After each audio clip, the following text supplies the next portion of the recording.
Hey everybody, and welcome back to another episode of JavaScript Jabber. This week on our panel we have Steve Edwards. Hello from Portland, where it snowed a few inches this morning in all the schools and everybody freaked out. AJ O'Neill. Yo, coming to you live from Provo, where it's been snowing the past couple days somewhat unexpectedly, and I'm out of Mountain Dew today. Oh, that's tragic.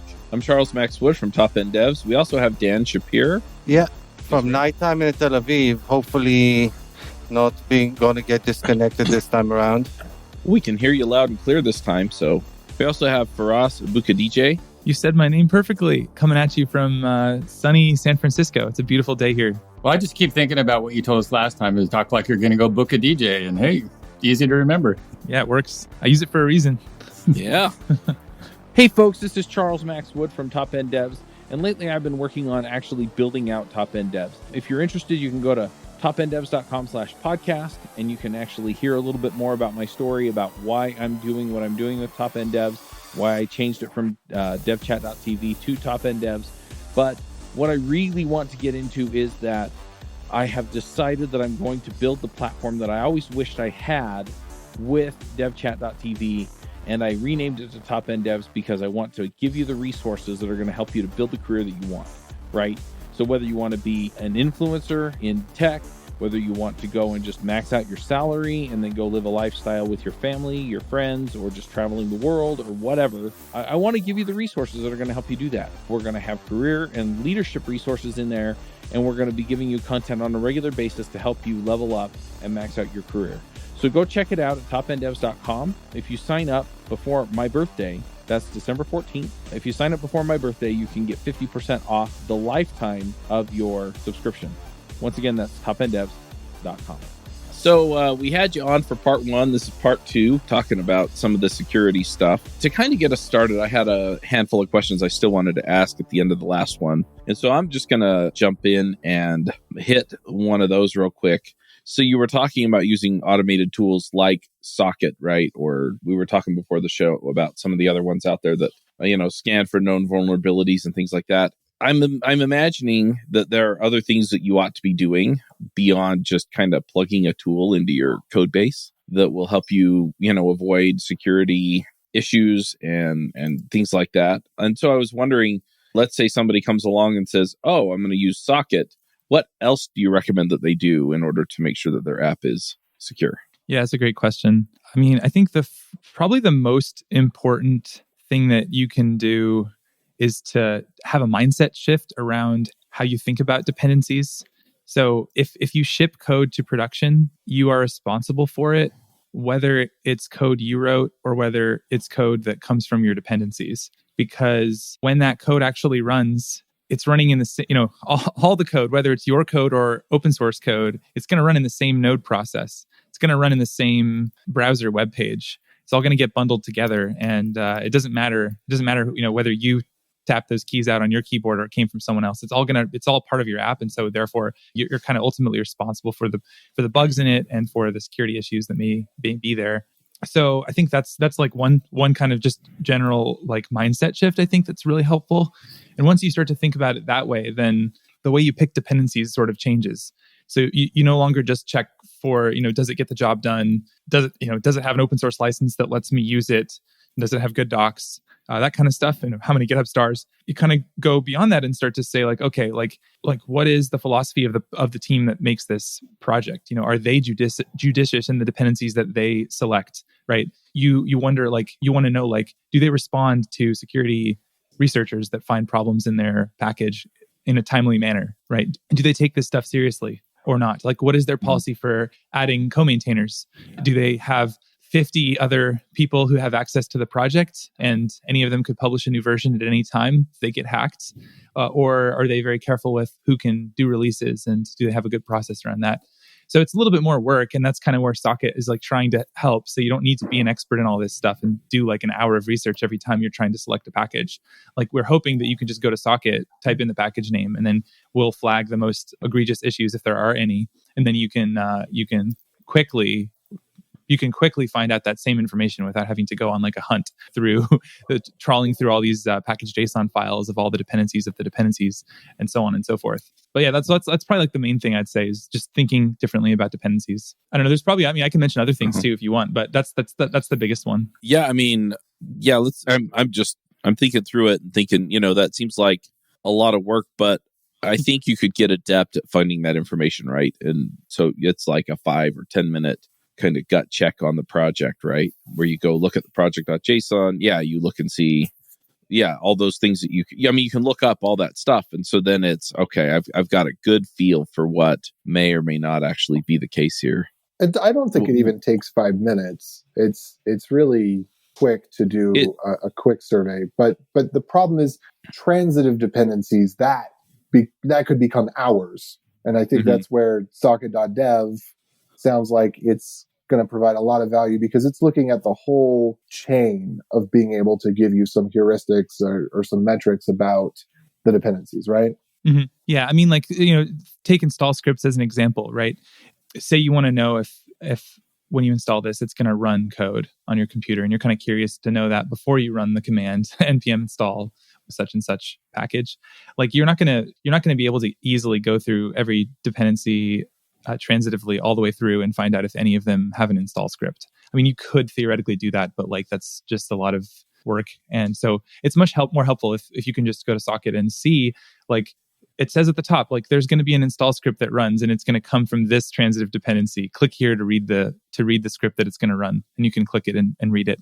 And it's not, again, and we don't link you to GitHub and show you what's on GitHub, because there's no guarantee that that's actually what's going to run. We show you the actual source of truth, which is what code is in the npm tarball that's going to get downloaded from the npm registry, and that's what's actually going to run on your computer. So we show you the actual truth there. Yeah, that's a long-standing issue with NPM. I don't know why. I mean, I'm guessing it's just for user acquisition, and you being a venture-backed company, that they would rather pay lots of money to host stuff themselves than have greater security by getting it from the source through a decentralized protocol. Yeah, but if I'm hosting it on GitHub, I may have things in any number of states. People don't always manage their projects well. I think most open source, especially if people are contributing to them, are managed well. But if you had to run npm version and npm publish, that's no different than running git tag. So if you've got the discipline to be able to run npm publish, then you have the discipline to be able to run git push. It'd be interesting just to have that built in, right? To NPM, right? This is a Git repo. Do you want me to tag this too? Well, it does. You just run npm version. That's what npm version does. I think the problem is that, so npm's publish command is so flexible. Like it lets you publish a folder of files. There's no requirement that you use Git or GitHub or anything like that. So you can publish like a random folder as long as there's a package JSON with like a version field in it. It'll publish it. And so that's one problem. And then the other one is like GitHub, you can rewrite the history in Git, right? So you can like change a Git tag to, so like if you tried to say like, why don't we just install stuff from GitHub? There's a lot of advantages to that idea. But I think one downside or one problem is when you publish something to NPM, it needs to be immutable so that people can't take the code down. And that's, they kind of went really hard into that direction after the left pad incident when left pad was removed. So there need to be kind of an extra thing that they would add on that would say, like, once you tag something in an NPM, in a GitHub repo that's for NPM, then it would need to like never be able to be changed or something like that. But now that, especially now that GitHub basically owns NPM, you would have expected these types of integration issues to be solved, no? Yeah, I don't know. Yeah, it doesn't seem like they're prioritizing it very much. I don't know what's going on. They explicitly did not want to have good support for Git. There were issues open where they explicitly said, no, we don't want to support features of Git. We don't want proper branch and subdirectory support. But as far as the worrying about tags, that's not something you really got to worry about. If somebody rewrites their Git history, then that should produce an error because you have a package lock. And then in the case of Go, for example, whenever you install something with Go, unless you turn it off, it's going to check against the teeny tiny package registry that Go maintains, where it just keeps a history of all Git tags and commit hashes. So that's not really a problem because you've got it both locally and via the remote host. You can know that if a Git hash has changed, that's a very tiny amount of information. But then again, I mean, this is talking about the world that could be rather than the world that is. Yeah, my feeling is more or less that they've got a system that works, so they're not touching it. Kind of feels like to me. Well, and you guys kind of implied that NPM got folded up under GitHub, and I don't know that I ever actually heard that. I know Microsoft acquired NPM, but I don't know if they said, you guys are part of them guys. GitHub acquired NPM. Microsoft acquired GitHub. GitHub acquired NPM. Okay. So Microsoft owns all code and all AI related to code. They have done the ultimate embrace extend. Now they just need to give it all to China. Anyway, I do have another thing that I want to kind of hark back to, because what you were talking about there made me think, and this is another question that I had last time that I wanted to ask, but I feel like it deserves a little more context and conversation, and that is, as these supply chain attacks become more common, AJ mentioned transitory, I don't remember which word you used. Transitive dependencies, meaning that you follow the tree all the way down. Oh, by the way, there was just another attack announced this morning, and it was almost exclusively typo attacks, where modules were just off by one letter or had JS appended to the end of them or something like that. Right. So I guess my question is, as these things become more common and this becomes a more common vector of attack, do you see a general push for people to start using packages that have fewer dependencies? Like, do you see that as a movement that will happen within JavaScript? Or do you think people are just lazy and they're just going to let it slide until it bites them too?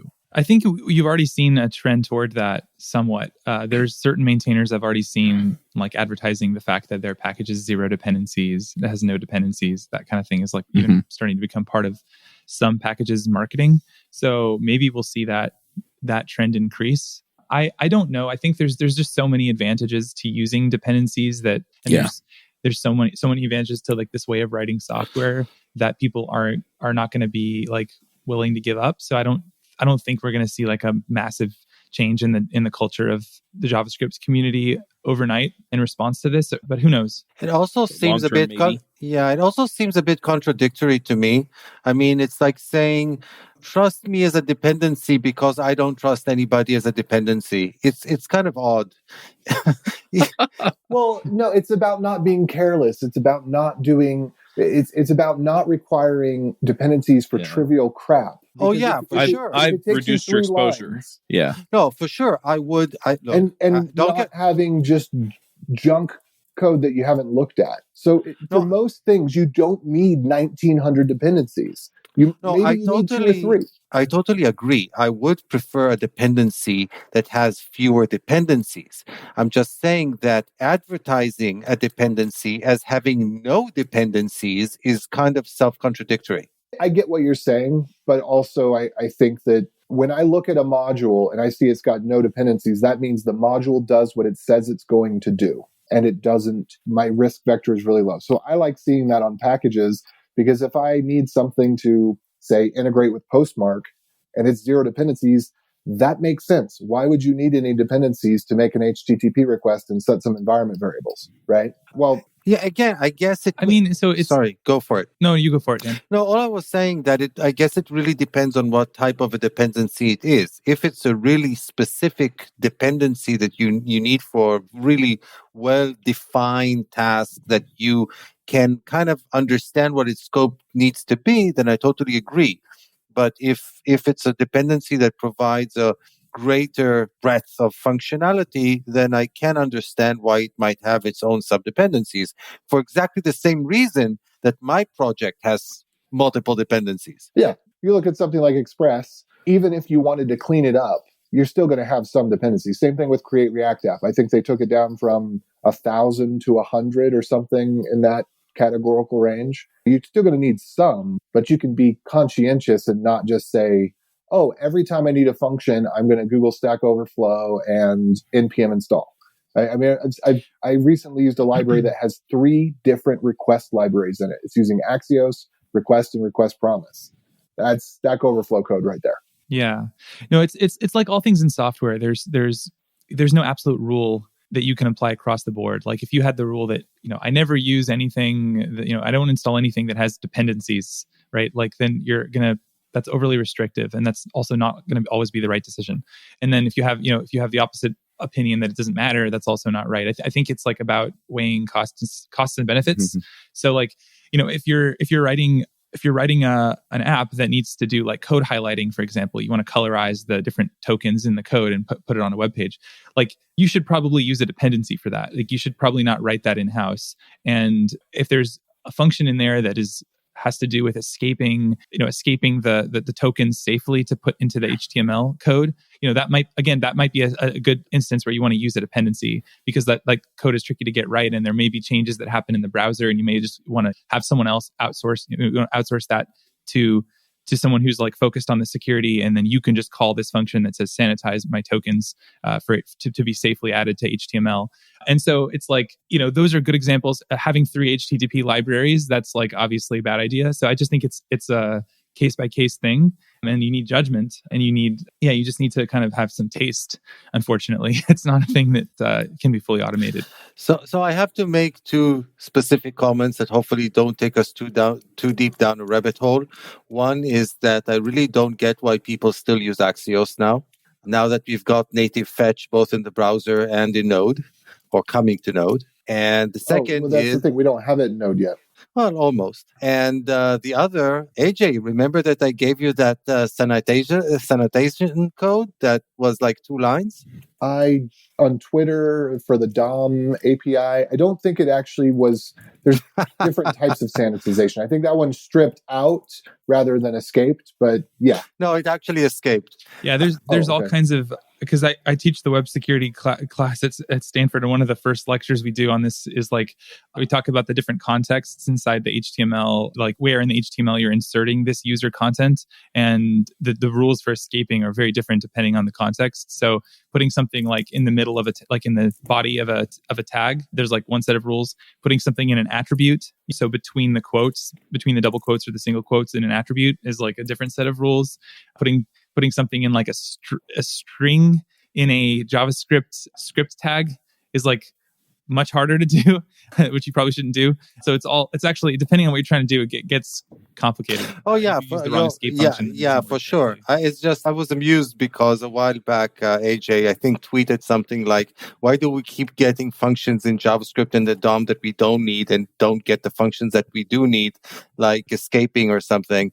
And I responded with an escape function in a tweet, which basically created a div, put the string to be escaped using content text, and then got it back out using inner HTML. So that was the escaping hack that I used. But I'm really taking us off on a tangent. Well, I think it's good to know about these types of things, because one good thing that has happened, although much of it's been lost in the noise, is that there are good tools that have become native to the platforms. But not enough people know that some of the most critical things have become native. There's still a ton that aren't, but there are many that are. And it'd be nice if we had a list somewhere of, you might not need X, and probably somebody does have that. Mm-hmm. That's actually something that Socket can help with, by the way. So like one of the things we're considering is having an opinionated, like one of the things we check for could be, and one of the rules, because if you think about what we're doing, it's sort of like we have these lint rules, right? And they're checking for different things in the package or different behaviors in the metadata, like is a new maintainer added, that kind of thing. And one of the rules could be literally like, does the community in general think that this package should not be used? It's past its expiration date. So like one great reason to put something in that rule would be, well, there's a native version of this now. And like, I don't care what the community thinks. I care what you think as an expert, not just the average Stack Overflow person. Yeah. Okay, that's fair. Yeah, so it need to be a little bit more. It's not just like a voting would take the voice of the community. It's more like object.assign, right? That's a thing that you can probably just rely on now. That you can call object.assign. You don't need to polyfill that anymore. So if we see that you're about to go install that, or that's a dependent, that's down the tree in your dependencies, we can kind of like, that's a relatively minor issue, but we can at least flag that so that the maintainer sees that, and that okay, this thing has unnecessary polyfills in it, and like that's a small signal that the quality of this package might be a little lower because someone hasn't gone in and like cleaned that up yet. because we're way past the point where we need that polyfill. The big one. It doesn't seem as simple to me though as what you're saying. I mean, to a certain degree it is, right? Hey, this is out there now. But I could also see my way to, hey, you need to upgrade Node to get this functionality natively. This is native now, but you need to upgrade. Or if you're supporting these browsers and not those browsers, depending on how quickly they're implementing the standards, then you can, right? And so it's not just hey, this is out there now, because I may be on an old version of stuff that doesn't play nice with it or doesn't have that built in. But you can tell me that it's there now if I upgrade. My experience, by the way, is the reverse, is that most people use libraries way, way, way beyond their expiration date, way after the platform already supports whatever functionality they think that they might need. Oh, yeah. And by the way, the new one for me, the new hotness that I have to mention is the internationalization object that's now built into JavaScript, the INTL. If you abuse it sufficiently, you can get time zone support in just a few kilobytes. Yeah, does that feel like great bloatware to anyone else? Like, does it need to be in JavaScript natively? We need what INTL provides natively, yes. We need it in a much better way than the way it provides it, because it is basically unusable. And it's really slow, which usually doesn't matter because usually you're only doing things one at a time, but it's making the operating system calls to go parse for example, the time zone database file every single time you call it to get a time zone thing. The main benefit of INTL is that you don't need to ship this big data set in user space. But yeah, we're going off on another tangent. I was going to say, and tangent. Tangents? We never go on tangents. But that's what dependencies are. They are tangents. That's right. We follow these tangents way past their expiration date. Thanks, Steve. But yeah, I mean, it is interesting, right? And Dan's right. I mean, it may be the state of the art when I build the app, but yeah, I don't go back and audit my dependencies hardly ever. And there's something to be said for don't break things that do work just to be cool. So I hate it when I see that a library's been completely rewritten in TypeScript and all of the bugs that were there when it was in JavaScript that are the logic bugs or whatever, there's still open issues for. They still haven't solved it. So they took the week to go rewrite the whole daggone thing in TypeScript, but they didn't actually improve the quality of code at all. They just made it now incompatible with a whole bunch of other stuff and required transpilers and blah, blah, blah, without any real substantial improvement to what the thing actually did. And that's something that I think I don't want us to go breaking. If something's 10 years old, maybe we just need a new one. Right? Maybe we need a new one with a compatible API. Maybe it's fine that Jest is 10 years old and it carries all the baggage of trying to be compatible all the way back to Node 0.4. Maybe we shouldn't just rewrite Jest in TypeScript, but maybe we should have a Jest 2 that uses the native APIs and that doesn't carry that baggage. And that's kind of a balance thing, because on the one side, yeah, it'd be nice if they just removed all of that baggage history and it was just plain vanilla JavaScript that didn't require transpiling, that didn't need 100,000 dependencies to do just basically throwing errors and putting them in arrays and doing a little colorizing. But at the same time, if you did that, then there's stuff that's dirt old that when they went to do an NPM install and they don't have a package lock anymore because, or never even got a package lock because they're on Node V6 or 8 or whatever it was. You know what I'm saying? Surely you jest. I'm going to circle your tangent back around to the main point. So does Socket work on TypeScript or any other languages that compile either through WebAssembly or transpile to JavaScript? Or how do you have to check the transpiled code? So Socket analyzes whatever ends up in the tarball on NPM. So whatever gets published to NPM when the maintainer runs npm publish.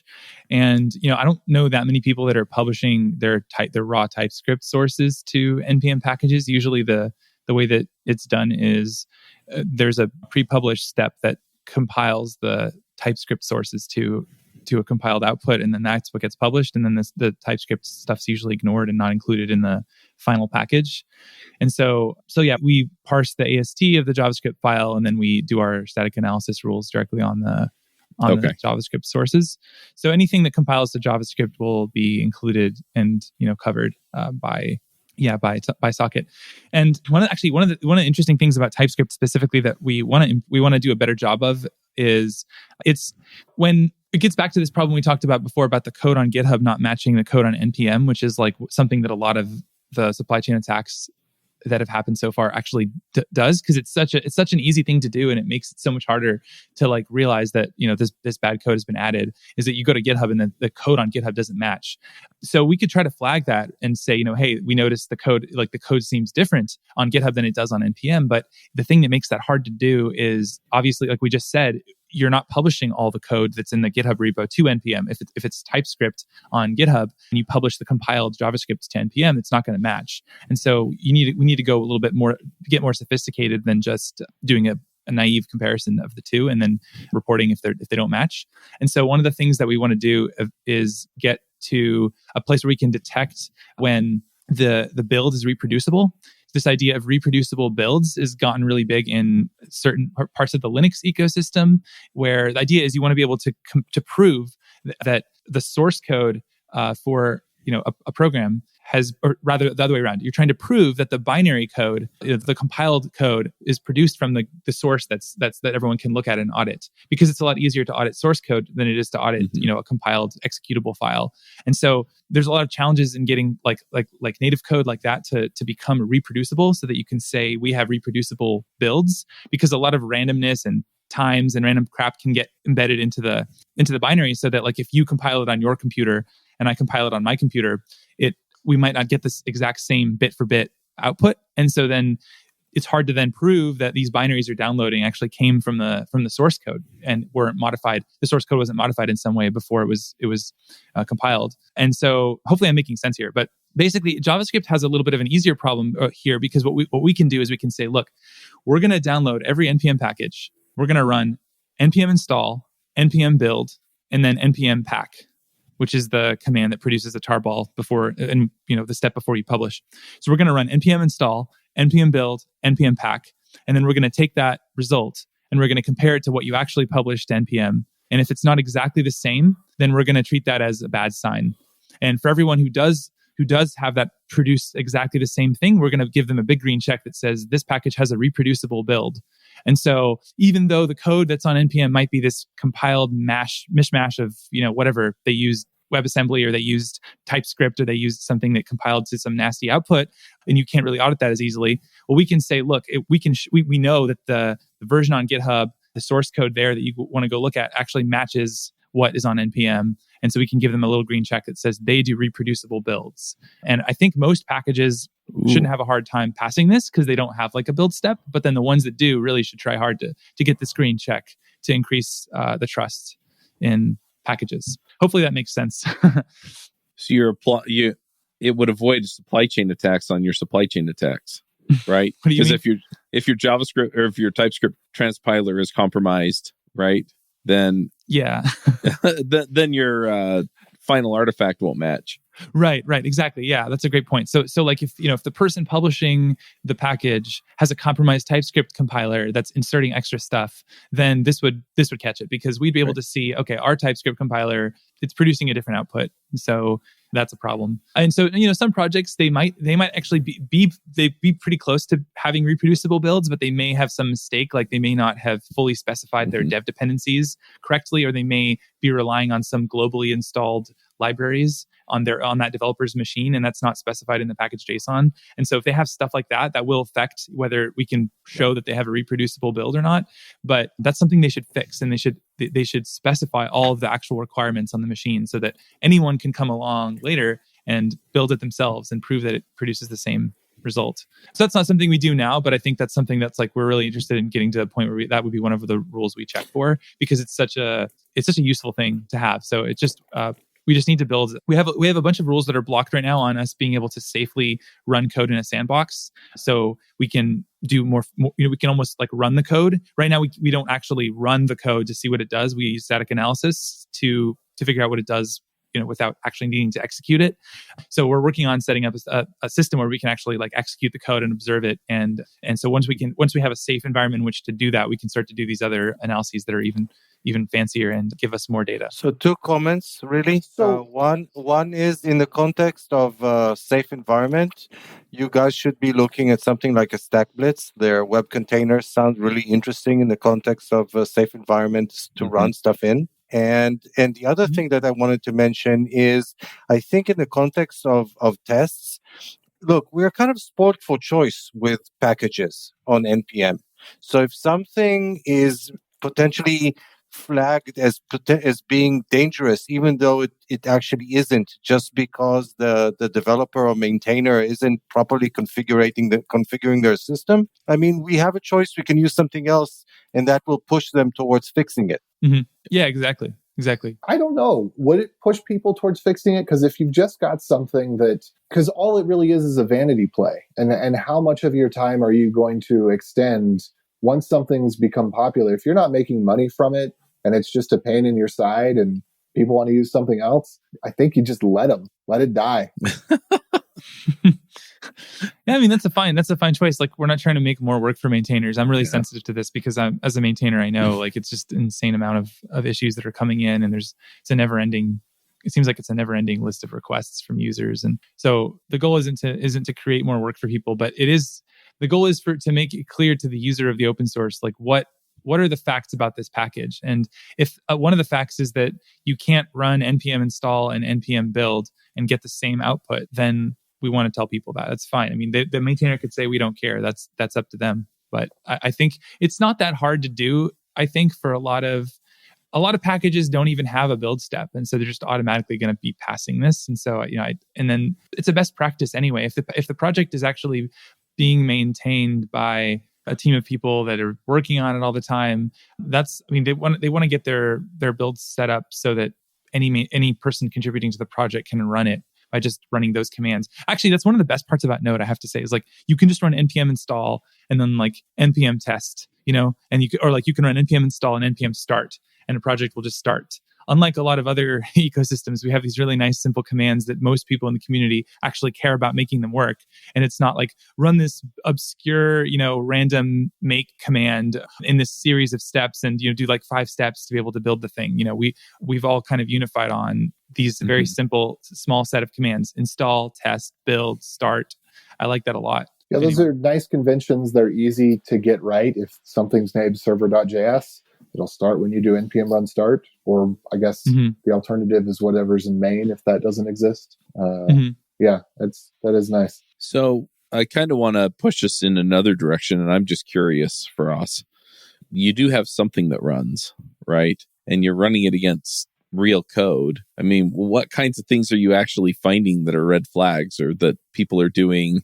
I mean, are you finding malicious stuff? Or are you just finding, hey, this is irresponsible stuff?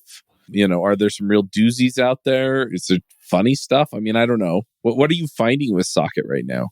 Yeah, so we found malware already on NPM and gotten it taken down. Say it ain't so. Yeah, unfortunately, NPM is basically, I shouldn't say unfortunately, it's the blessing and the curse of NPM. It's that anyone can publish, and it's really, really easy to publish. And that's why we have such an explosion of people contributing, and why NPM is the fastest growing ecosystem by far. It's a big part of it is that NPM made no gatekeepers and made it really accessible to people. But the kind of flip side of that is that you should think of it kind of like a wiki, where anyone can edit it at any time. And if you're downloading a package that has, let's say, less than 100 downloads a week, right?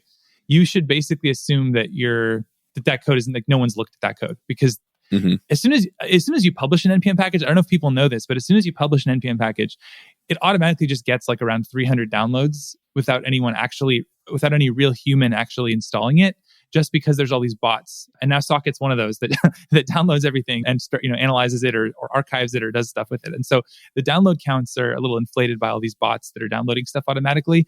So if you have a package and it doesn't have, let's say 1,000 downloads a week, right? Then it might not have any real users potentially. And so you should basically think of this as like, this is a random code file that someone uploaded on a wiki page, and anyone can edit it and no one's looked at it. There's no one at NPM that signs off and says you can be a maintainer, or you can be a publisher, right? It's completely open. Need to get your maintainer's license. Get your maintainer's license. Yeah. I mean, some ecosystems do that, right? I think before NPM, the norm used to be that you had to kind of ask to be like allowed to publish to the open source registries. I mean, maybe that's still the case in some of these older ecosystems. I don't know. Has anyone else had experience? I kind of came onto the scene and started in JavaScript land, so I have a lot less experience with like how it works in other ecosystems. Back before that, before you came on the scene, you emailed people with Git diffs to ask them to fix things. Okay, so it's a very, very short time. That sounds so fun.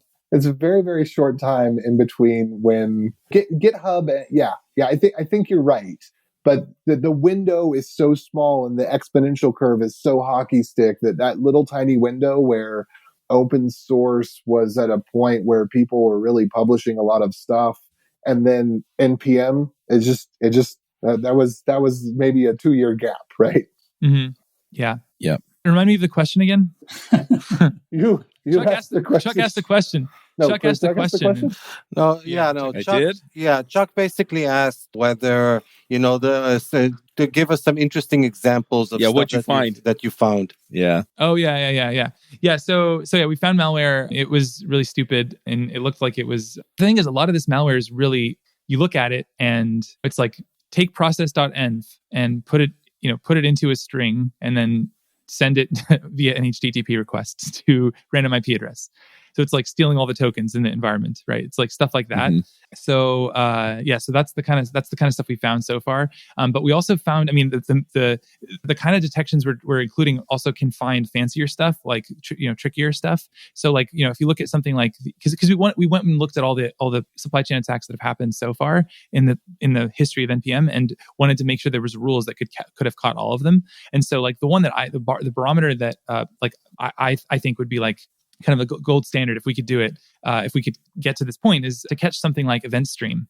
So the event stream attack in 2018 was, I think, one of the most interesting attacks because it was obfuscated, and it was, it wasn't clearly doing like some of these things we've talked about. It wasn't clearly talking to the network or doing other things that we would flag. But what it was doing was they added a big blob of code at the bottom of one of the files. Do you guys remember this incident? Event stream, or should I quickly review it for everybody? We did a whole episode on it, but yeah, give the 2-minute version. Yeah. So this guy Dominic Tarr, who's actually a friend of mine, he's a really awesome maintainer, very creative guy, very generative, kind of has made, I think, like probably over 500 NPM packages at this point, but obviously can't maintain all of those. And when it came to event stream, this was actually one of the earliest, it was a very, very early Node package. It was sort of back before we had the standard Node.js streaming interface.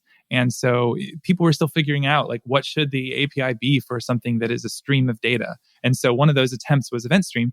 And then Dominic actually ended up moving on to another idea that he had for streams called pull streams. And then later on, he even moved on from that to another thing called push streams that he was working on. So he's just moving on to all these, generating all these ideas. Meanwhile, event stream is sitting there and companies are using it now, and a lot of popular packages depend on it, but no one's working on it anymore. And so event stream, despite being basically abandoned, is still being downloaded by a lot of people, and a lot of companies are relying on it. And so somebody reached out to Dominic and told him, hey, we're using event stream at our company, and I noticed no one's maintaining it. I would be happy to volunteer to be a maintainer. And this is totally normal in open source land. Like people reach out all the time and say, hey, I can help out. It seems like you need help. And so yeah, he did what a lot of maintainers would do, which is he said, sure, here you go, and provided access to this person. And then this person, I think it took them about a month, but they eventually added a dependency to event stream, and then it did something real at first, but then later on they went back and updated it to include a backdoor. Basically added a blob of really like kind of tricky obfuscated code that you couldn't tell it by looking at it what it did, but obviously is kind of sketchy to have this chunk of random code that doesn't seem to be doing anything, or clearly doing something important in the package, just stuck there at the bottom of the file, right? And then what happened was for a while no one noticed it because it didn't do anything in most environments. So if you ran it on your laptop, it wouldn't even run. It would just sort of like, it was a no-op. It was pointless code. But what it was actually doing was it would look at the package JSON file of the root project. So like whatever app you're building, it would go up to that package JSON. It would go and look at it. It would look at the description field, which is going to be, some random string that's describing what your app does. And it would take that and use that as a key to decrypt the obfuscated code that it included in the module. So they basically encrypted their attack code, and they would attempt to decrypt it with this random string, not random string, but the string that's from your package JSON. And so what that means is most people's package JSONs are going to contain, whatever the description of their app is, and it's not going to successfully decrypt. But they were clearly hoping, that a particular company would run this code. And in that particular company's project, they knew what the description field was going to be, and that would successfully decrypt the malware and then would run. And so it only ran on that one company's system. And really tricky, right? And so this meant that basically you'd only catch this if you were looking at the code and you saw this there and you were like, what the hell is this? And started digging deeper to figure it out. But most people aren't doing that. And so for a while this just went unnoticed. And actually the community only caught it by a very, very random accident that is, it's to this day, I wonder actually how long it would have taken if we didn't have this really lucky break that helped people find it within the first week of it being published. But what ended up happening was the attacker used a method in Node.js that was deprecated in the next version of Node, like a couple days later. So a new version of Node came out that deprecated the method that they used. And that meant that anyone running the new version of Node who was using event stream would see a deprecation warning, right? And they would say, what is this coming from? And they would trace it back to this blob of really sketchy looking code. And they said, okay, I don't know what this is, but they started asking questions about it, and people kind of eventually kind of unminified it and kind of figured out roughly what it was doing. And then they realized, wait a minute, like what description field is this? Like what is the intended effect of this? And so then they realized, what if we look at every description field on NPM, because they're all anything published to NPM has a package JSON published with it. What if we take all those strings, all those description strings, and we just try decrypting this with all of those, like all 1.8 million strings? And obviously, if they were targeting something that wasn't on NPM, then this wouldn't work, because the true decryption key would be in some private repo somewhere. But they were lucky, and it turns out the thing the attacker was trying to attack was also open source on NPM. And so when they got to that description field, it successfully decrypted, and then they figured out what the code was doing, and then also who it was targeting. And it was targeting this crypto wallet that was written in Electron and used a bunch of NPM dependencies. And so this ended up making it into the build process of this crypto wallet, and in the released version that their customers downloaded. And it stole Bitcoin from them, I believe. I don't remember exactly. I'm pretty sure people lost Bitcoin, and it was really bad for the company.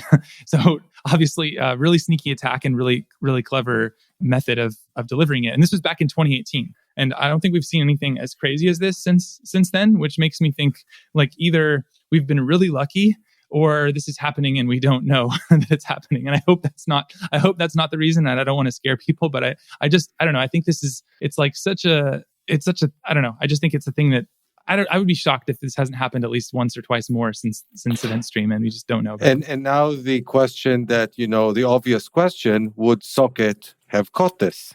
Mm-hmm. Well, we would have caught the obfuscated code at the bottom of the file, and that would have been flagged as an issue. And right now, that would have been on kind of you as the user of Socket to go and click on that alert and dig deeper. So if we saw that, like, say you're using Event Stream in your project, and this new version comes out of Event Stream with a new maintainer publishing it, we would leave a comment on the pull request where you are attempting to update to this new malicious version, right? And we would leave a comment that says, this now contains obfuscated code. Click here to go to the line where it's included.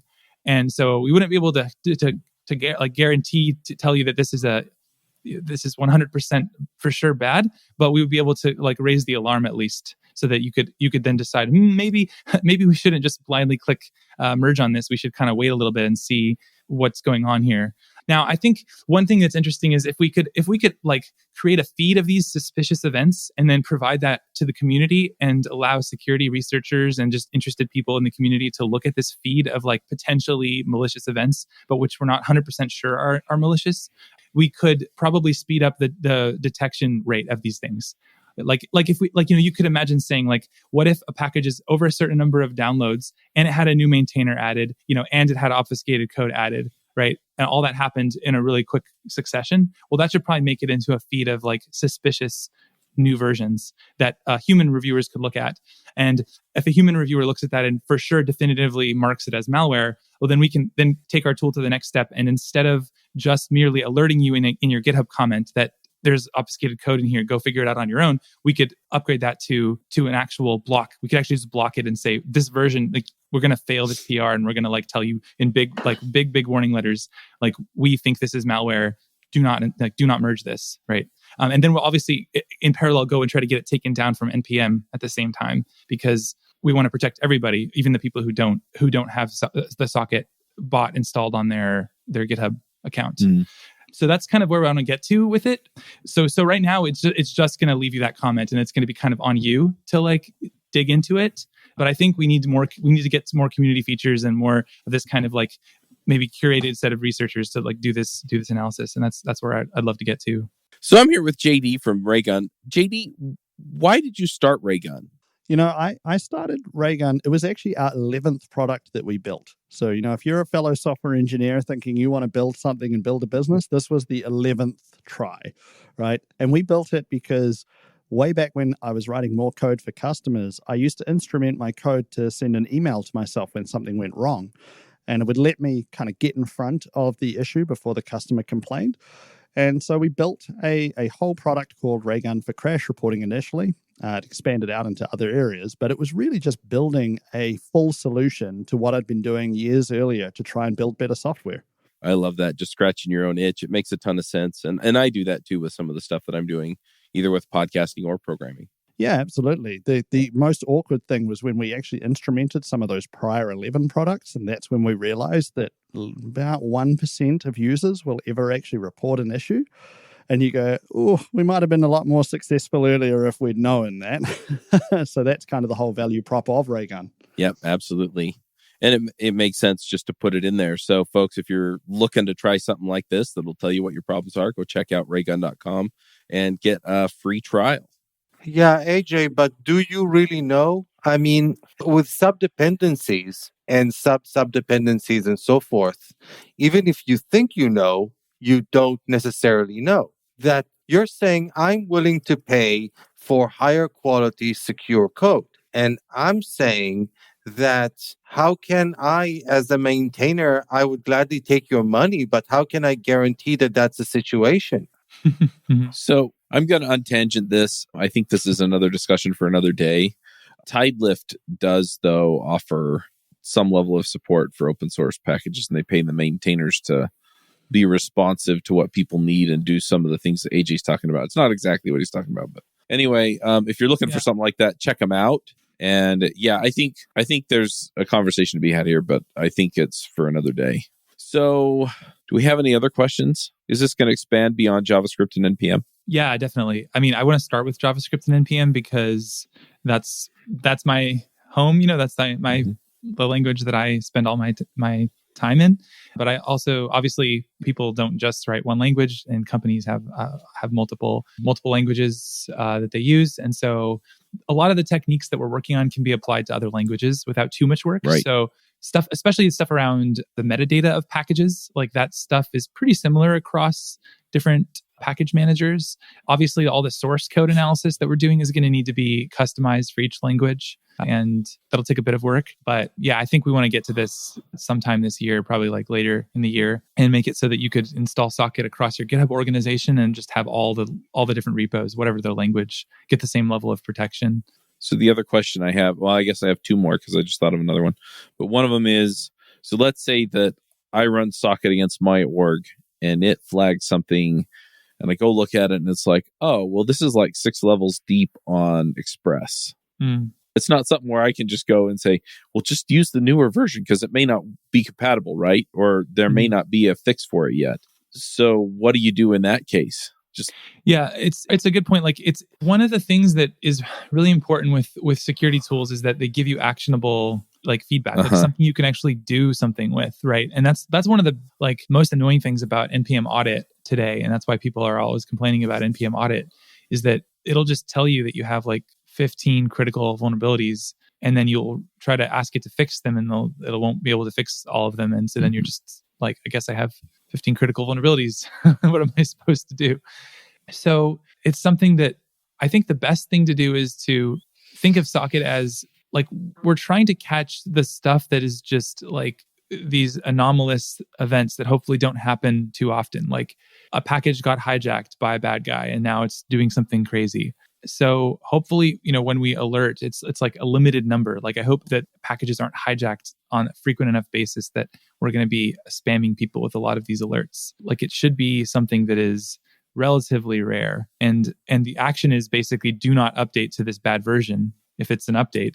Or if it's a new package you're adding, the action is like, don't add this don't add this until you've answered the question, why is this package doing X, Y, or Z behavior? And those behaviors are all things like, this package talks to the network, it talks to these domains, these .ru domains or whatever. Like you should be able to answer why it's doing that before you go ahead and proceed to include that dependency. So I think the action is, unfortunately, it's just like, it is sort of like a either use it or don't use it, or merge it or don't merge it at this point.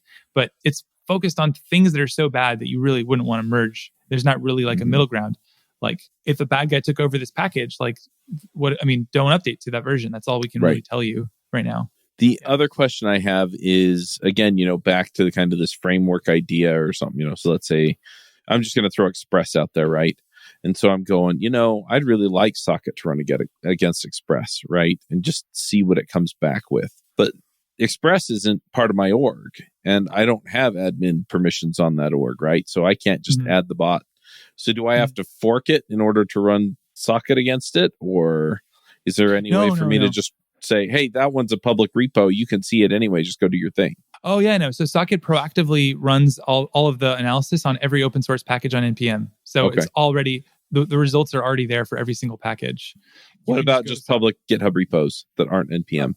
We don't support that yet, but that's actually a great idea. You should be able to pop in a URL and just get the results back. Yeah, that's a really smart idea.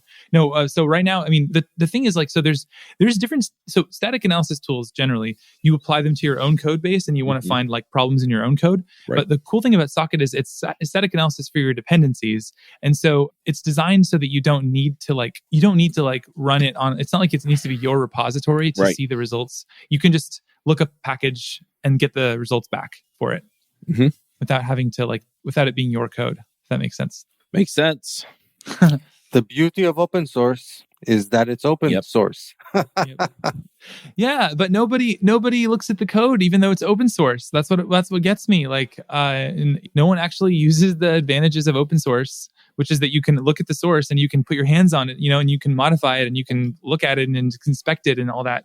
They just sort of like treat it like it's a consumer product, like it's like the users of open source have abstracted themselves away from the truth of what the code is doing so much. That's back to the NPM website, but that's a big part of the problem is that you go to the open source package and you can't even see the source. So you just think of it as like, oh, I guess I just read the docs and it's an API and I consume it and I'm not a participant. It doesn't feel like you can see the source as easily as you should. It reminds me I that think we're trained into that some. Yeah, it reminds me that how for years the documentation for Socket.io, and here's another thing that's called Socket, was basically we don't have documentation, read the source code. That was the documentation for a long time. Yeah, I was going to say, I think we're trained into that some. We just get in our cars and just expect them to go, but if you open the hood, you can see all the parts and you can see where they go. And if somebody's willing to explain it to you, or if you're trained as a mechanic, you know what they do. I enjoy working on my car, but before I really got into that, it was a black box, and it never really occurred to me that I could look and see what it was doing in a lot of cases. And I think it's the same thing here. We get that with so many other things where we're just expected to consume it, right? Without ever asking what's in it. Yeah. And so once you kind of break through that with your mindset, then you start realizing, oh no, I can go see what this is doing, right? I can go pick this apart because all the pieces are laid out for me. Yeah, but Chuck, realistically, one of the reasons that we use NPM, or the main reason that we use something like NPM, is that we don't want to muck about with all that code, with all that functionality. Yeah. If I'm going to start reading through all the code, I might as well just write it myself. That's true. That is true. Yeah, and that's part of the reason why the type of analyses that Socket does don't focus on things like, oh, there might be a bug in this line of the dependency. Because like, what are you going to do with that as a user of the dependency? You're not going to, first of all, you're not going to have the context of like, what is this internal function supposed to be doing? And like, it's pointless information to a user of the open source package. So the types of things we focus on are actionable things, like high level descriptions of the behavior of the package that you can actually understand, right? It's not like we're just taking some static analysis tool off the shelf, like ESLint or something, and running it on the package and telling you, hey, there might be an error that isn't handled on this line, because that's not something you can do anything about as the user of Express, right? You're not going to, I mean, it does indicate maybe the quality of the package is low or something like that, but otherwise, you don't want to see a big page of all these potential issues that are all about random lines inside the internals of a project. That's just not what people are going to, no one's going to find that useful. So we have to focus on the things that are like a simple description of the behavior of the package that anyone could understand without knowing about the internals. Right. Yeah, it's such a trade-off. I mean, as it's like, the car example is so interesting because if we ever had a supply chain problem and had to like start repairing our cars because we can't just, I don't know, buy a new one when it breaks or whatever, or if civilization collapsed and we needed to like survive, like we'd all be screwed. That's true.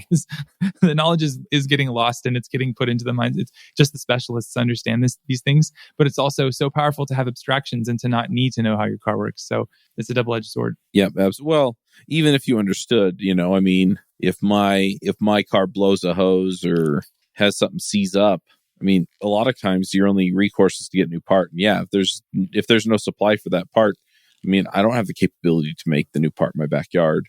It's just no way, right? So yeah. Why would you get a little bolt fixed on your electric battery that costs $15 when you could just buy a new Tesla for $80,000? Well, Apple computers aren't too far away from that. I mean, you go in to get your key fixed on your keyboard, and they tell you, oh, the keyboard is soldered to the motherboard, or what do they call it? They call it the logic board, right? And the logic board also has all the RAM and the hard drive and all that soldered together. And so to get your key fixed, it costs $1,000 because they have to replace all the guts of the entire machine. Oh, I don't think it's that cheap. Well, not on an Apple Oh man, computer. you talk about hitting a sore spot. I had, well, my MacBook Pro, my 2019, just one night it was fine. Woke up the next morning, my display's totally toast. It looks like liquids got spilled inside the screen, and kids. Went to a shop, and it's like, sitting on my desk. It's like $750 just to replace the whole display, because the guy was explaining to me, you can't just take out this piece and replace it. You got to replace the whole display. It takes a week, and sorry. Yeah, tangent, but yeah, I mean, even the modular stuff, we're so highly dependent on other things. Talking about a car where it is designed for you to be able to pull that part out, right? Anyway. Yeah, just before we finish, at the end of the day, it does seem like, especially Feross, when you talked about exposing this type of information that you discover out to the community, that's essentially almost all you can do. It's like literally either decide not to use a package or make enough of a stink that somebody actually fixes it or something like that. Because if you're dependent on something and that's dependent on some other thing and that thing suddenly has a problem in it, like, what are you going to do? You're like, basically you're stuck. I mean, I guess you could. Yep. Yeah, you can either not update or. Yeah, that's more like fork it. Yeah, the most you could. Well, no, forking it is not that realistic at the end of the day. Mostly it's about either being able to not update. Hopefully that's something that you can do. Or alternatively, just not release until it gets fixed. I don't know, something along these lines. Forking is completely doable. It is so easy to click the fork button, change the package name, fix the bug, NPM publish. Scope it under your own organization.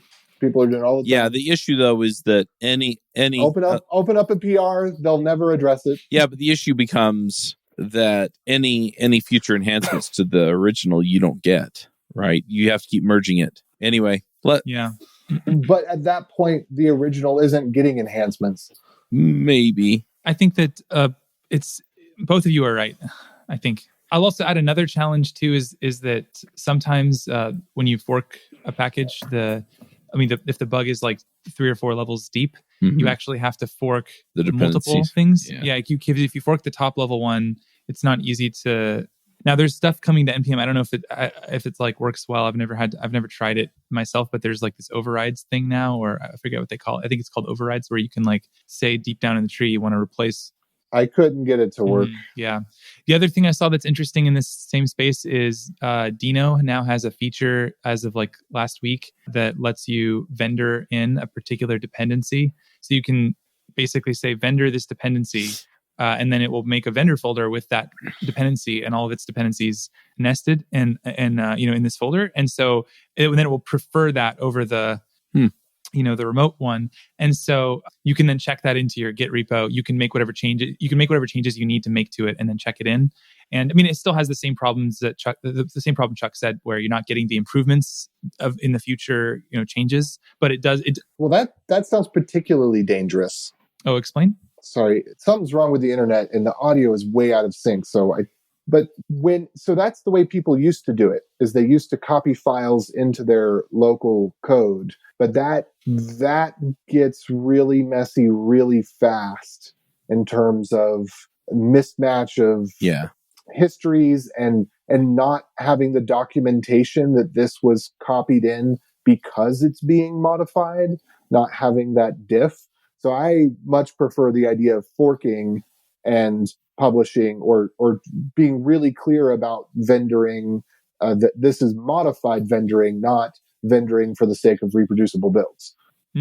Yeah, interesting. Yeah, I think that's valid. Yeah, I don't know how clear the tool makes it that this came from this particular source and that it's been modified in this or that way, but presumably the tool would support that. But I haven't played with it yet. I'm glad that Dino is thinking about this type of thing and making it a little bit easier to like quickly tweak something that you're depending on. Yep. All right, I'm gonna push us to picks. The Go people have thought about this too. The goat people? I couldn't help it. Sorry. All right, let's do picks. Hi, this is Charles Max Wood from Top End Devs, and lately I've been coaching some people on starting some podcasts and in some cases just taking their career to the next level. Whether you're beginner going to intermediate going to advanced, whether you're trying to get noticed in the community or go freelance, I've been helping these folks figure out how to get in front of people, how to build relationships, and how to build their careers and max out and just go to the next level. So if you're interested in talking to me and having me help you go to the next level, go to topenddevs.com/coaching. I will give you a 1-hour free session where we can figure out what you're trying to do, where you're trying to go, and figure out what the next steps are. And then from there, we can figure out how to get you to the place you want to go. So once again, that's topenddevs.com/coaching.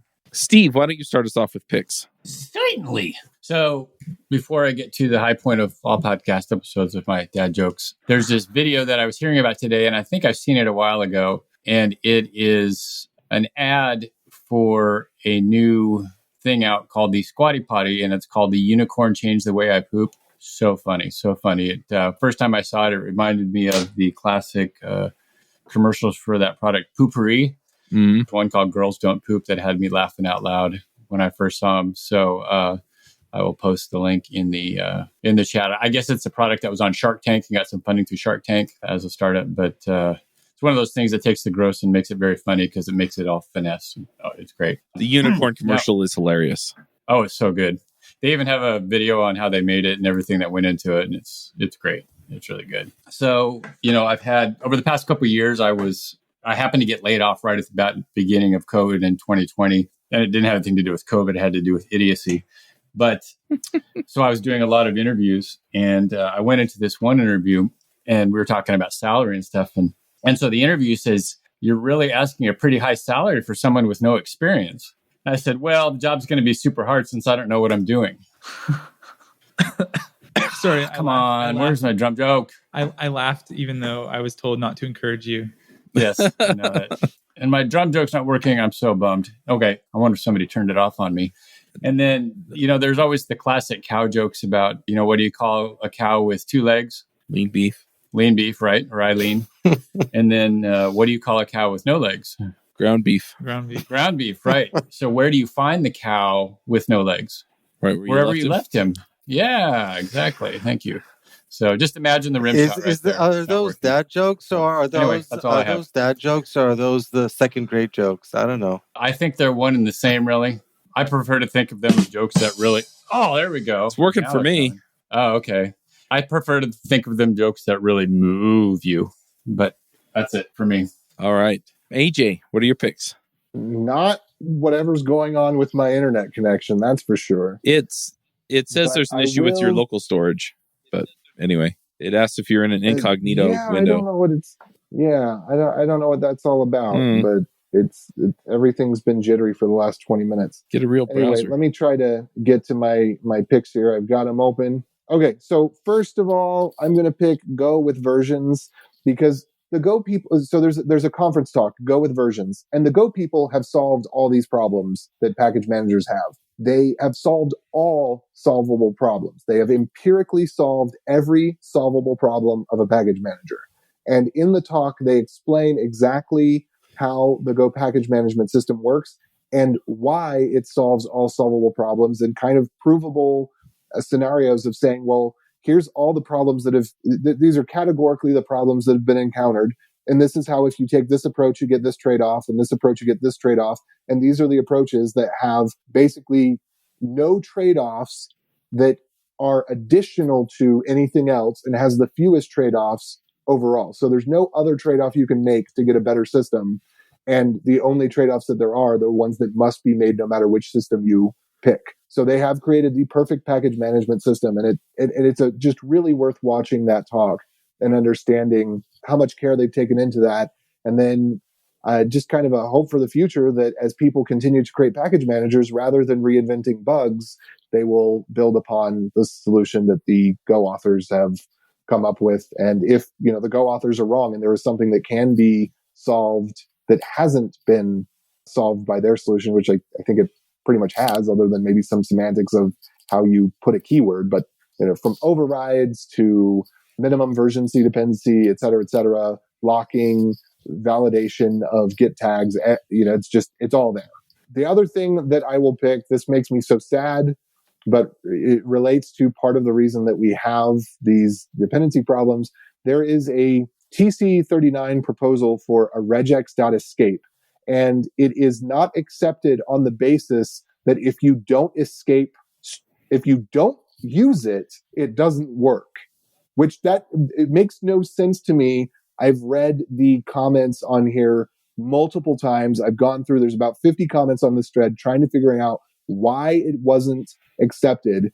And it seriously appears to be that if you do not use the function to escape the strings, then the strings will not be escaped, because the only example they give as to why it wasn't accepted is that concatenating multiple strings together, where some of the strings are using the escape function and others aren't. And to me, that just seems silly, because if you're going to escape unsafe strings, you should escape all unsafe strings, not half of them, because obviously if half of the strings are escaped and half of them aren't, then the half that aren't escaped could have vulnerable expressions in them. But it's interesting to look at. If somebody else can shed light on it, I'd love it if you'd reach out and let me know what you understand. But one person said basically, no matter what API you create, the collective ability for people to find a way to use it wrong will find a way to use it wrong. And this is no reason to not solve a problem for millions of developers to prevent a dozen developers who want to use it in a wrong way from being able to find a way to do so. But it's just sometimes it's these types of attitudes that these are why we have such crazy weird dependencies, is because there's an obvious solution that's well thought out and understood, and for some reason it's just rejected. And again, if somebody can understand the rationale and it is anything other than we're not including it because it doesn't work if you don't use it, please enlighten me. The other thing that I'm going to pick, because we're talking about it, was XTZ.js. which is it's as close as you can get to native time zone management that works in browsers and Node today. As I was talking about before, the international object gives you times in a very weird format. It gives them to you in arrays according to a locale. And so basically you just have to pick a locale that you know to exist, and then you'll get an array of numbers that are in the order that is specified for that locale. And so assuming that you basically can always assume that the maybe the European locale or the American locale is going to be included on the computer, even if it's maybe a Brazilian computer or whatever. I don't know exactly how I'm assuming all operating systems probably include all locales, but as long as you pick a popular one, then you should be able to rely on the order in which the numbers appear in the array. And if you do that, you can actually translate between time zones. But it ends up being about 50 lines of code or so. It's very tedious. And so XTZJS is something that I wrote that basically figures out what to do with the numbers in the array by choosing, I think I just choose the E and US time zone, and then am able to translate to any other time zone given that at least one return object has things in a predictable order. It's a silly thing, but it's the simplest solution. It's just not useful if you need to do tens of thousands per second, because it makes the operating system call every time through JavaScript. But yeah, those are the things that kind of came to my mind while we were on the show today. So, and then other than that, if you're interested in watching the live streams, check me out on YouTube, Kool-Age86, or Beyond Code Bootcamp for the more structured lesson style content. And I'll see y'all around. So AJ, was that first pick? Could you say that was a new addition to string theory?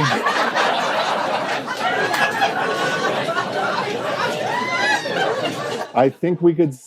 No, the first one was versions. Second one. Sorry, I lost track of all of them. Sorry. No, yes, it definitely was a new addition to string theory.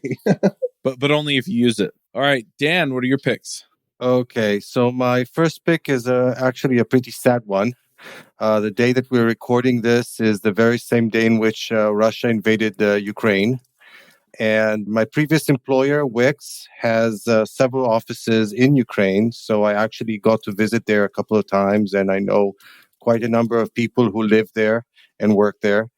And I'm really worried for their safety. These are really nice people who really celebrate their freedoms and the fact that they won them not so long ago. And all of a sudden, it seems that these freedoms could be taken away from them. In fact, their lives could be taken away from them. And that's really scary and sad. By the way, in this context, something that is really nice is the fact that Wix actually offered all their almost 1,000 employees in Ukraine the option to fly them out with their families and lodge them, all expenses paid by Wix, which I think is pretty amazing thing to do.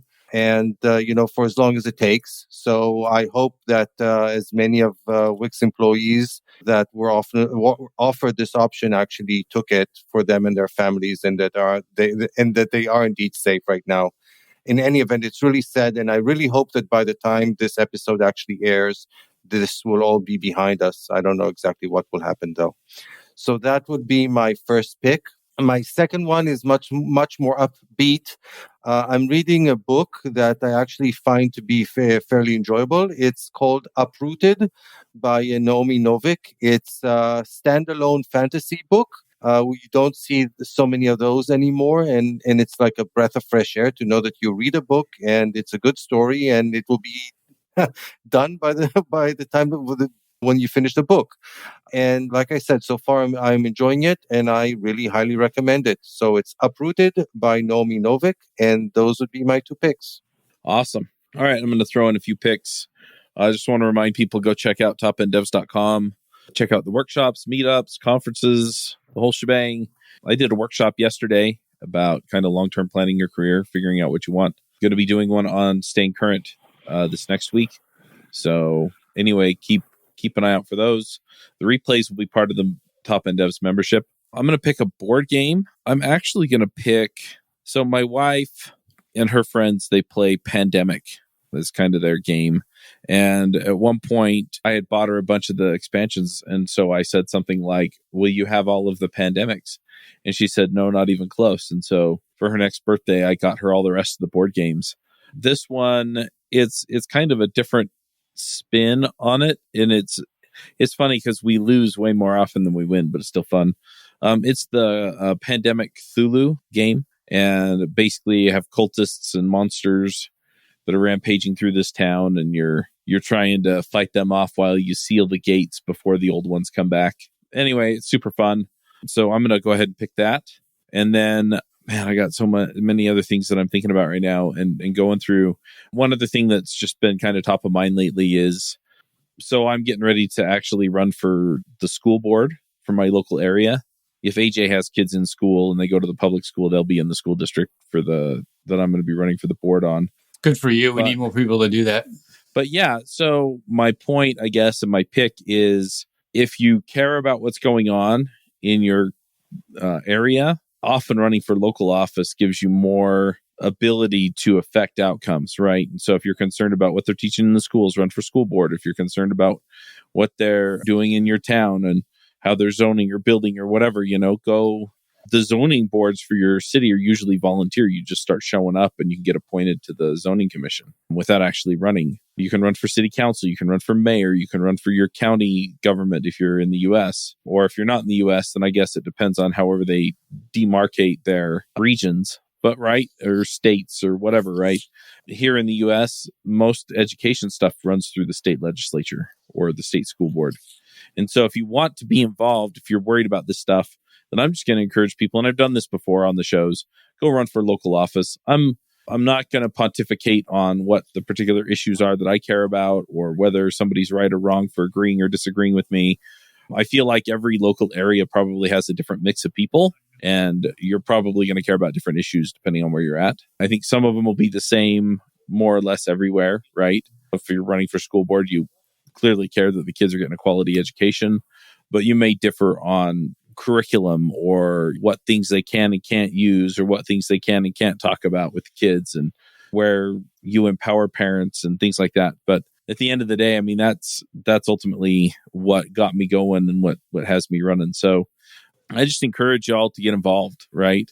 I think the more people we have involved and paying attention, the better off we are in a lot of ways, just because at that point, I think a lot of times the politicians, especially at the national level, they get away with voting on things or doing things that their electorate wouldn't really care for because it's just so far away and so far removed from what they're doing. But the local stuff isn't.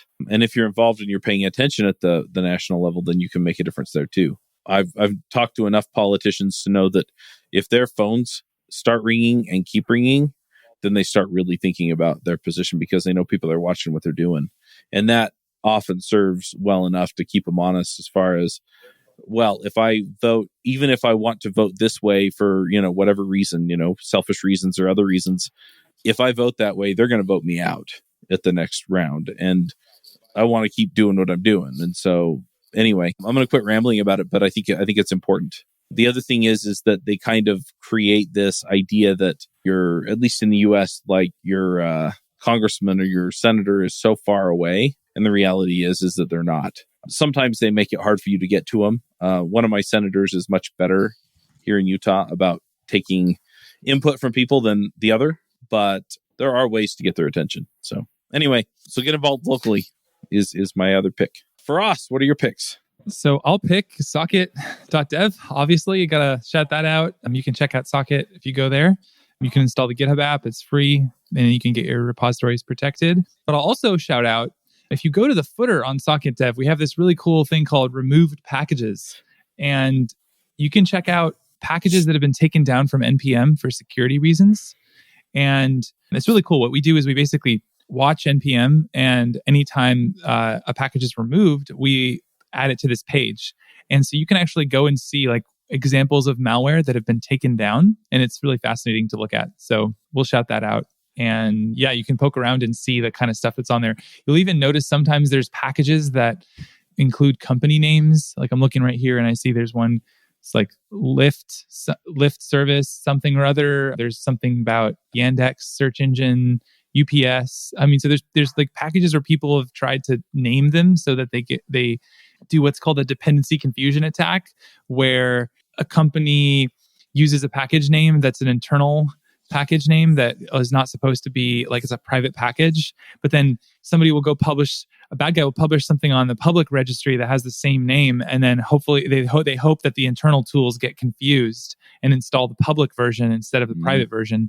So you can find all these examples of that on there. Here's one called Netlify-build, which is like not from Netlify. It's like some random, it steals, I'm looking at it here. It literally just steals data, and the data that it's sending is like all the environment variables, the package JSON contents, the username of the machine that you're on, the host name of the machine, that kind of stuff. So just like who is running this, or sort of stealing that info and sending it off. If anyway, so it's just interesting to see like what is actually in these malware packages, and you can get your hands dirty. And I mean, obviously don't run any of these things. Don't copy the code and run it, but you can view it on our website safe, and it's pretty fascinating.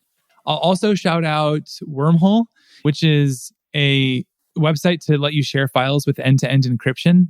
It's basically a successor to Firefox Send, which was this free service from Mozilla that did the same thing before they shut it down.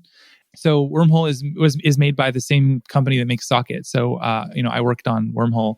In fact, this is what we worked on before we built Socket, and it's actually the inspiration for Socket, because we wanted to make it possible to send files, securely and without the service seeing anything about the file content. And like the server should see literally nothing about your files. That was our design goal, and I think we did a pretty good job of it. I mean, everything is end-to-end encrypted directly in the browser before it's sent anywhere, and the data all expires within 24 hours. So the links just go away, so your data doesn't stay online forever.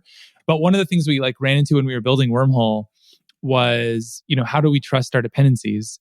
Do we know that these dependencies aren't backdoored or aren't going to have some kind of an attack that affects the security guarantees we're trying to give our users? And so that's kind of when we started looking around for solutions to the problem, and ended up realizing there wasn't anything good. And then we went and built Socket we built something to protect Wormhole, and then we realized it could help a lot of other people, so we released it as Socket.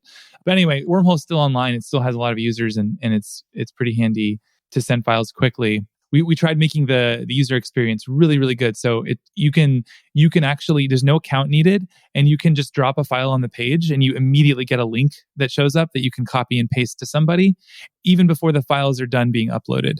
So we give you the link right away, and then if the downloader person clicks the link, even before it's finished uploading, it'll actually start to download on their computer, because we stream the data from the uploader's computer to the downloader's computer using WebRTC, peer-to-peer connections. So it's like really, really cool, fancy stuff we did to make it literally the fastest way to send files.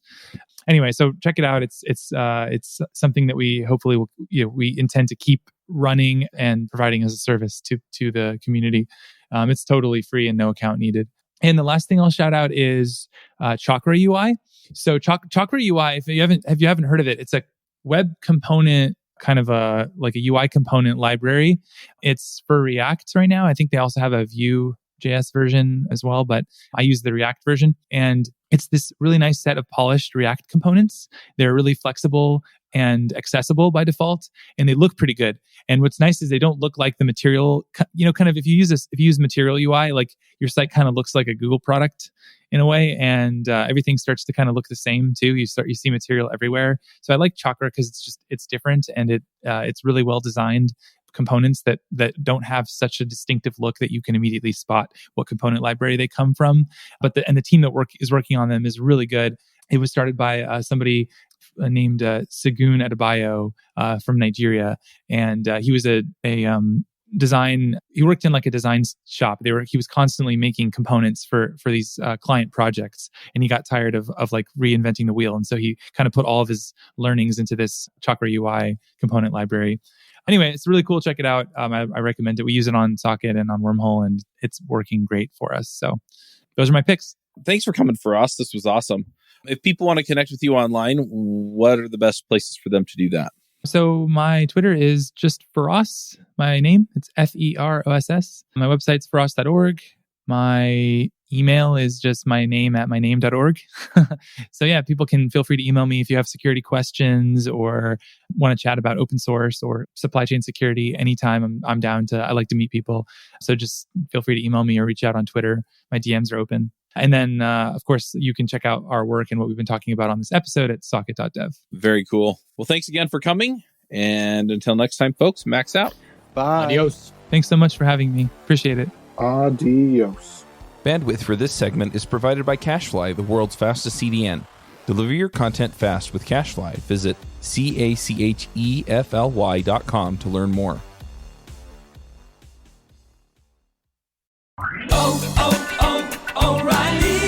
Replace your worn-out wiper blades and see the road better with help from O'Reilly Auto Parts. Right now, save $10 on a pair of Trico Force wiper blades. O Rewards members get 4 times points and receive a $5 reward with purchase. Our professional parts people will even install your new wiper blades for free. Stop by O'Reilly Auto Parts or visit O'ReillyAuto.com. O'Reilly Auto Parts.